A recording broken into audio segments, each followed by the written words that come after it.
hope you have unlimited text messaging by Ms. Gar. Chapter 74. Conversation 51. I feel like I owe Jarvis an apology. HSBF. Tony, what the hell happened in New York? It's all over the news! HSBF. You're not supposed to be running missions. Are you okay? Me. Physically, I'm okay. Mentally, just be happy that I didn't drink anything. HSBF. What happened? Me. Well, Spidey Pratt messed up and I had to save him in a ferry filled with people. Or maybe I messed up bringing a 15-year-old into our fight or fighting with you in the first place. Me. There's also the fact that neither I nor anyone else from my team realized that things were going missing from the DODC for years. I should have realized something was up with that when the Baltimore incident happened. It wasn't just one disgruntled employee like we originally thought. There's a lot of fuck-ups all around. HSBF. Just breathe, baby. Me.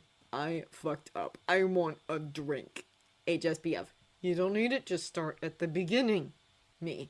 So, after I stopped texting you, Spider-Brat decided to use his tracker and newly liberated suit to track down weapons dealers to an abandoned gas station somewhere in Maryland. HSBF. But it wasn't really liberated? Me. The Coulson protocols were initiated and agents were watching the entire time to keep things from getting really awful. That's how we discovered the operation to take stuff from the DODC East Coast Storage Unit. The FBI is handling it. HSBF. That's good. Me. Director Snookums is not happy because his people figured it out first, but they're not public yet, so it would just cause problems. They're also a spy organization, so this sort of thing is FBI jurisdiction, probably. Yo-Yo was on the ferry, though, to assist. HSBF. What happened with Peter? Me. I let him spend the night locked away in the DODC. HSBF. Why? Me. Jarvis left me in jail a few times after some of my bigger mess-ups. I felt it appropriate. He missed the decathlon, but he showed up in time to save his classmates, including Liz, the girl of his dreams. HSBF. I saw that on the news. Me. He did great, and I was proud. Genuinely proud. And then it all went to hell. I knew he was still investigating, the suit was still tracking him, I knew he was running reconnaissance, and yet I didn't try to stop him. Me. Really, I should have had Laura pull him when he interrogated Baby Spider's shady uncle. I thought the FBI agents and Yo-Yo on the ferry would keep things from ending badly. HSBF. Instead, according to the news, the ferry was split in half and you swooped in to save the day. No one died? That's always good. Me. Yes, but I was so busy trying to keep Spider-Brat from dying that bad guys got away except for the one that got crushed by a car. He's in the ICU under armed guards. HSBF. That's good, I think. Me. I took the suit away. HSBF. What? Me. I had to take the suit away. Even with Laura's supervision, as well as Melinda and Yo-Yo helping him to get used to his powers, it's not working. He's going to get himself killed, or someone else killed, and I'm not going to be here in a few days to save him. My hands are already so bloody.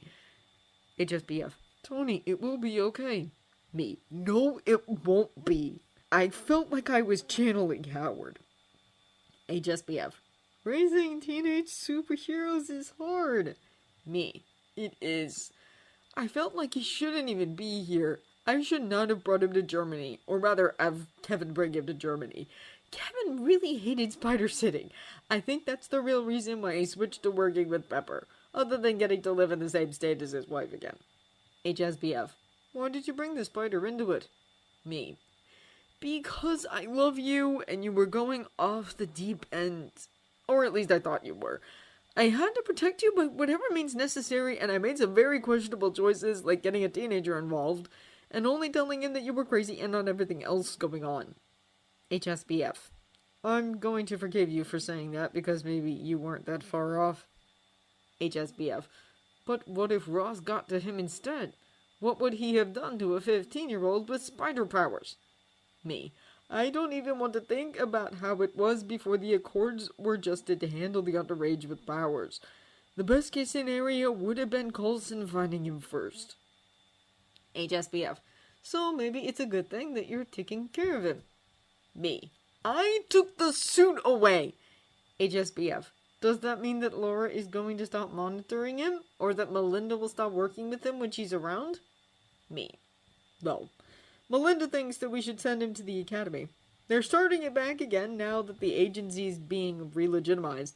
They've never had someone as young as him in operations, but if he's a trained agent, at least he won't get himself killed because of incompetence. HSBF. You don't want that? Me. Thanks to therapy, sobriety, and antidepressants, I know that I want him to be a kid for as long as he can be. HSBF. Because you didn't get to be. Me. Exactly. HSBF. I think taking the suit away right now is the right decision. He's not ready for it. Me. I'm sensing a but coming. HSBF. But this is really just a timeout. And you know what? When you get back from Johannesburg, you're going to have to sit down with Spidey and talk things out. Me. No, you're right. Do you think that maybe it would be easier if he was a full-time Avenger? No more dual life. HSBF. Then no childhood. Me. You're right about that. I'll talk with Agent America and Yo-Yo about it while we're in Johannesburg. Or maybe on the flight to Johannesburg. 3 more days. You have no idea how much I need to be with you right now. I actually cried. HSBF. Doing the right thing is never easy. Me. I know. I think it's almost midnight where you are, so we should probably let you sleep. HSBF. I'm here whenever you need me. Me. Thank you for that. The urge to go to the liquor store has passed. Talking to you really helped. HSBF. Glad to be of service.